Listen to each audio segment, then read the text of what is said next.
પોરબંદર પાસે એક શિક્ષણ સંસ્થામાં એક શિક્ષકની ભરતી થવાની હતી.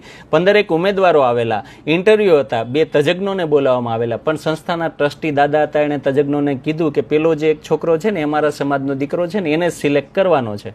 એટલે તજજ્ઞોએ કીધું કે તો અમને શું કામ બોલાવ્યા છે, તમે સિલેક્ટ તો કરી જ લીધું છે ને.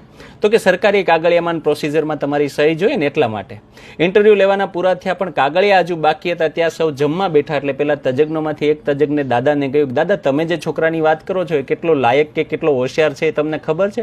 એટલે દાદા કે એ જે હોય તે પણ અમારા સમાજનો દીકરો છે અને એની પાસે ડિગ્રી તો છે જ ને, એટલે એક દીકરો કાયમી નોકરીએ લાગી જાય. એટલે પેલા તજજ્ઞે કહ્યું કે અચ્છા આ સંસ્થામાં આવનારા વિદ્યાર્થીઓ કયા સમાજના છે? તો કે એ પણ 80% અમારા સમાજના છે. એટલે પેલા તજજ્ઞએ કીધું કે તમે તમારા સમાજના આ દીકરાને મદદ કરવી હોય તો એને બીજી ગમે તે નોકરીએ લગાડો, એને આર્થિક સહાય કરો, પણ જો એને અહીંયા શિક્ષક લગાડશો તમે તો તમારા સમાજના વર્ષો સુધી કેટલા નબળા વિદ્યાર્થીઓ તૈયાર થશે એનું તમને અંદાજ છે? એ હિસાબ કર્યો છે? એક નબળો શિક્ષક કેટલા નબળા વિદ્યાર્થી તૈયાર કરશે, એ પણ તમારા જ સમાજના. અને દાદાની આંખ ઉઘડી ગઈ કે આ વાત તો મેં ક્યારેય વિચારી જ નહોતી. હવે તમને જે સૌથી લાયક લાગતું હોય એને સિલેક્ટ કરો. પછી એક સૌથી લાયક હતી એ દીકરીને સિલેક્ટ કરવામાં આવી. આ 2 નિષ્ણાંતોમાંથી એક નિષ્ણાંત નરોત્તમ પલાણ સાહેબની સ્પીચમાં મેં આ વાત સાંભળી હતી. પણ આ કેટલી સરસ વાત છે કે એને બીજે ગમે તે ધંધે લગાડો પણ એને શિક્ષક